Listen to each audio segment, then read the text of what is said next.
Hello বন্ধুগণ, সুপ্রীতি চ্যানেলে আপনাদের সবাইকে স্বাগত। এই শীতকালের সিজনে মটরশুঁটি নতুন নতুন বাজারে এসছে, আর মটরশুঁটির কচুরি খাবো না এটা তো হতে পারে না। মটরশুঁটির কচুরি এবার বানানোর জন্য আমি কড়াইয়ে একটু তেল দিলাম। মটরশুঁটিটা আগের থেকেই আমি ছাড়িয়ে আর এই যে মিক্সিতে পেস্ট করে রেখেছি। এবার আপনাদের দেখাবো মটরশুঁটির কচুরি কেমনি করে আমি বানাই। এবার কড়াইয়ে তেলটা গরম হয়ে গেছে, একটু গোটা জিরে ফোড়ন দেব। মটরশুঁটির কচুরি খেতে কার না ভালো লাগে বলুন, আর তার সঙ্গে একটু আলুর তরকারি আর গাজরের হালুয়া হলে তো আর কথাই নাই। একদম রাতের ডিনারটা একদম পুরো জমে যাবে। জিরেটা দেখুন চটপট করে উঠেছে, এবারে আমি মটরশুঁটিটা দিয়ে দেব।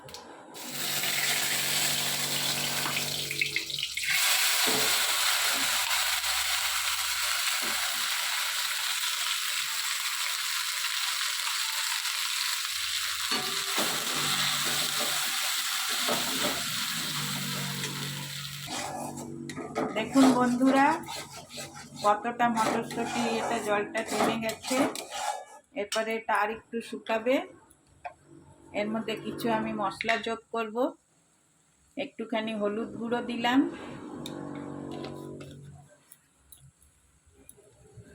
একটু নুন দেব স্বাদ অনুসারে। যে যে পরিমাণ নুন খান সেই হিসাবে নুন দেবেন। একটু গরম মশলা দেব,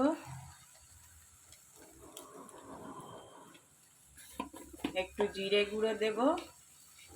অল্প অল্পই দেবেন, সব কোয়ার্টার চামচ করে দেবেন, কেননা মটরশুঁটি যখন পেস্ট বানালাম তখন বেশ অনেকটা হয়েছিল, কিন্তু এখন ভাজার পরে একদম অল্প হয়ে গেল। আর একটু কাশ্মীরি লাল মির্চ পাউডার দেব, ব্যাস। আর কিছুই দেওয়ার মতন নেই। এবারে জলটা শুকাবে, একটু ভাজা ভাজা মতন হবে, তবে কচুরিটাই ভরতে সুবিধা হবে। এত জল জল তো ভরা যাবে না, তাহলে কচুরিগুলো বেলাই যাবে না। ওই জন্য একটু শুকাবে, ততক্ষণ আমরা এটাকে ভাজা ভাজা করি। তারপরে আধা ঘন্টা পরে আপনাদেরকে আবার দেখাচ্ছি। দেখুন বন্ধুরা এরকম শুকনো হয়ে গেছে। এবার আমরা এটাকে বন্ধ করে দেবো। আচ্ছা সরি, আপনাদের আর একটা কথা বলতে ভুলে গেছি, যে মটরশুঁটিটা যখন আমি মিক্সিতে পিষেছিলাম ওর মধ্যে একটু কাঁচা লঙ্কা দিয়েছিলাম আর একটু রসুন দিয়ে, লঙ্কাটা একটু আদা দিয়ে আমি মটরশুঁটিটাকে পিষেছিলাম। ঠিক আছে, এরপরে যখন আমি বানাবো তখন আবার আপনাদের দেখাবো। দেখুন বন্ধুগণ, এদিকে কচুরির জন্য আমি তৈরি করছি। আটা নিয়ে নিয়েছি ওই 1.5 কাপ মতন, আর ওতে একটু ময়দা মিশিয়ে দিচ্ছি, কেন পুরো ময়দার কচুরি শরীরের জন্য ভালো না, ওই জন্য একটুখানি আটা ময়দা মিলিয়ে কচুরিটা করব। এতে এবার একটু নুন দেব,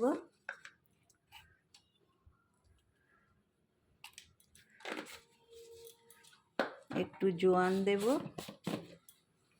তাহলে আপনার হজমের জন্য খুব ভালো। জোয়ান সবাই জানেন, জোয়ানটা একটু হাতে ঘষে দেব। আর একটু রিফাইন তেল, আপনারা ঘিও দিতে পারেন, আমি রিফাইন তেল দিয়েই করছি। একদম খাস্তা কচুরি করব না, নরম নরম, কেননা তরকারি দিয়ে খাবো, তো এই জন্য একটু লুচির মতনই করব। যদি খাস্তা কচুরি আপনারা করতে চান তাহলে একটু ময়ামটা বেশি দেবেন। দিয়ে এবারে এটা আমি হালকা জল দিয়ে একটু জল দিয়ে মেখে একটা ডো বানিয়ে নেব। তারপরে আপনাদের দেখাচ্ছি ডো বানিয়ে। এই দেখুন বন্ধুরা, এমনি একটা নরম একটা ডো বানিয়ে নিয়েছি। এটাকে এবার ঢাকা দিয়ে কিছুক্ষণ রেখে দেব, তারপর যখন বানাবো তখন আপনাদের দেখাবো। এই যে তরকারিও এত দূর হয়ে এসছে, এই দেখুন। এবারে এতে একটু ধনে পাতা দেব আর একটু গুঁড়ো গরম মশলা দেব।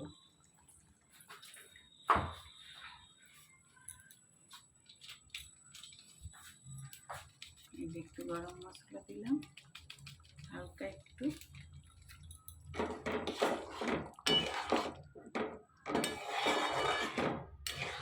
দেখতে রংটা খুব কষ্ট হয়েছে।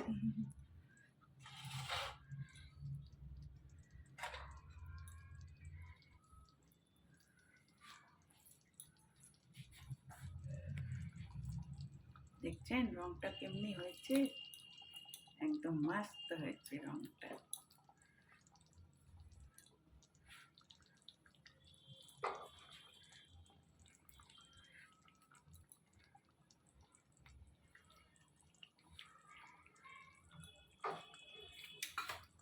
এবার একটু ধনে পাতা কেটে কেটে দিয়ে দেব।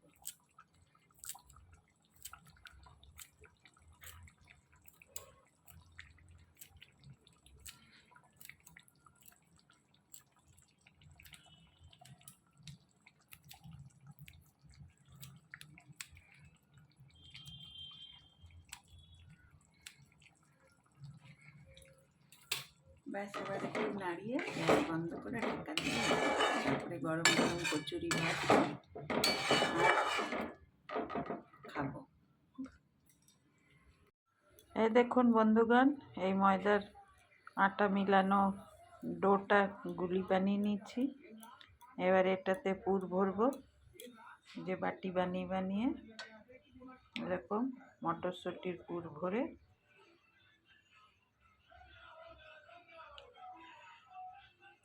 এটার মুখটাকে ভালো করে বন্ধ করতে হবে, নয়তো ফেটে গেলে আবার তেলের ভেতরে বেরিয়ে যাবে, তেলটা পুরো নষ্ট হয়ে যাবে। এটা ভালো করে আগে পুর ভরে নেব। দেখুন এমনি ভরে ভরে সবগুলো রাখবো, তারপরে যখন বেলে ভাজবো তখন আবার আপনাকে দেখাবো। এই দেখুন বন্ধুগণ, সব গুলিগুলোর ভেতরে পুর ভরা হয়ে গেছে। এবার এই কচুরি বেলছি, বেলে আর ভাজবো।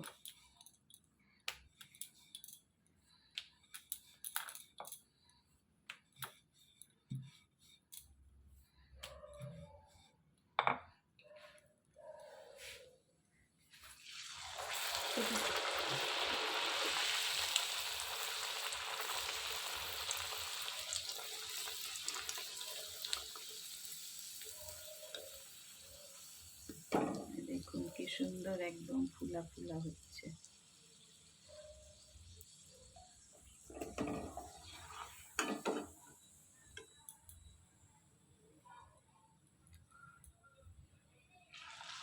এইভাবে আপনারা করবেন, খুব ভালো হবে খেতে, একবার অবশ্যই করে দেখবেন। দেখুন প্রতিটা একদম ফুটবলের মতন হয়েছে, ফুটবলও ফেল।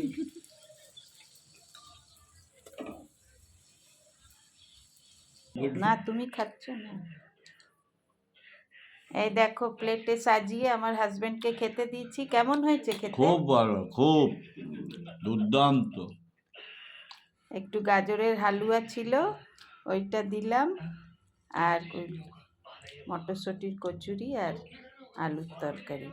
আপনারা একবার হলেও বানিয়ে এটা খেয়ে দেখবেন, শীতকালে খুব ভালো লাগবে। আমার ছোটু এইখানে শুয়ে আছে, ওর খাওয়া হয়ে গেছে।